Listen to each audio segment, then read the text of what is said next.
વિકારી વિશેષણ અને અવિકારી વિશેષણ એટલે શું? તો કે વિકારી વિશેષણ એટલે શું? સૌથી પહેલા તો કે જે વિશેષણ છે એ નામની સાથે જાતિ કે વચન પ્રમાણે બદલાય છે એને કહેવાય વિકારી વિશેષણ. ના સમજાણું? જો ઉદાહરણ દઈને સમજાણું. જેમ કે આપણે અહીંયા એમ લખીએ કે સારો છોકરો, તો છોકરો છે કેવો છે? સારો છે. વિશેષણ છે તો છોકરો છે એટલે આપણે સારો લખ્યું. પણ એવી જ રીતે આપણે સારી છોકરી એમ લખીએ, છોકરાની જગ્યાએ આપણે છોકરી લખીએ તો સારો છોકરો એમ લખીએ ના, તો છોકરી લખ્યું એટલે આપણે આ પણ બદલી જશે શબ્દ, વિશેષણ પણ બદલાવી નાખીએ. શું કરી નાખીએ અહીંયા આપણે? તો કે સારી છોકરી એમ કરી નાખીએ. પછી આપણે એમ લખીએ કે છોકરાઓ, છોકરોય નહીં છોકરીએ નહીં એમ લખીએ કે છોકરાઓ, તો અહીંયા શું આવે?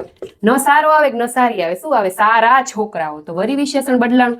એટલે કે જે વિશેષણ છે એ જાતિ કે વચન પ્રમાણે બદલાય છે. જો છોકરો હતો તો સારો આવે, છોકરી હતું તો સારી છોકરી આવે, છોકરાઓ છે તો સારા છોકરાઓ આવે, એને કહેવાય વિકારી વિશેષણ. પછી બીજું એક ઉદાહરણ આપું. જેમ કે જો મોટી નદી, તો નદી છે તો મોટી લખ્યું. રસ્તો હોય એની જગ્યાએ તો શું લખી? મોટી રસ્તો એમ તો ના લખી, તો આપણે શું લખી? મોટો રસ્તો છે. તો વિશેષણ જાતિ પ્રમાણે વિશેષણ પણ બદલાય છે તો વિકારી વિશેષણ.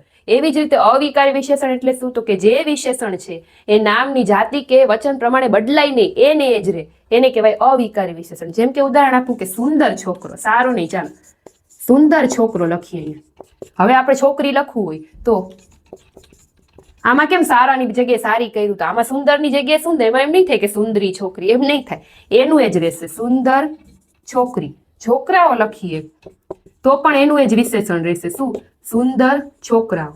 જો ના બદલાણું ને, બહુવચન આવ્યું પછી જાતિ પ્રમાણે વિશેષણ એનું એ જ રહ્યું, તો એને કહેવાય અવિકારી વિશેષણ. જેમ કે બીજું ઉદાહરણ કે હોશિયાર વિદ્યાર્થી, હોશિયાર વિદ્યાર્થી, તો હોશિયાર જ રહ્યું. એની જગ્યાએ વિદ્યાર્થીની હોય એટલે કે સ્ત્રી માટે હોય તો પણ રહેશે તો અહીંયા હોશિયાર જ. વિશેષણમાં કોઈ ફેરફાર નહીં થાય. વિદ્યાર્થીઓ હોય, બહુવચન થઈ ગયું હોય તો પણ વિશેષણ શું રહેશે? હોશિયાર. વિશેષણમાં કોઈ ફેરફાર નહીં થાય. આને કહેવાય અવિકારી વિશેષણ. હજી પણ કાંઈ કન્ફ્યુઝન હોય તો કમેન્ટ કરજો. તમને હજી આમાં વધારે બીજા ઉદાહરણ આવડતા હોય તો એ પણ કમેન્ટ કરજો. Thank you.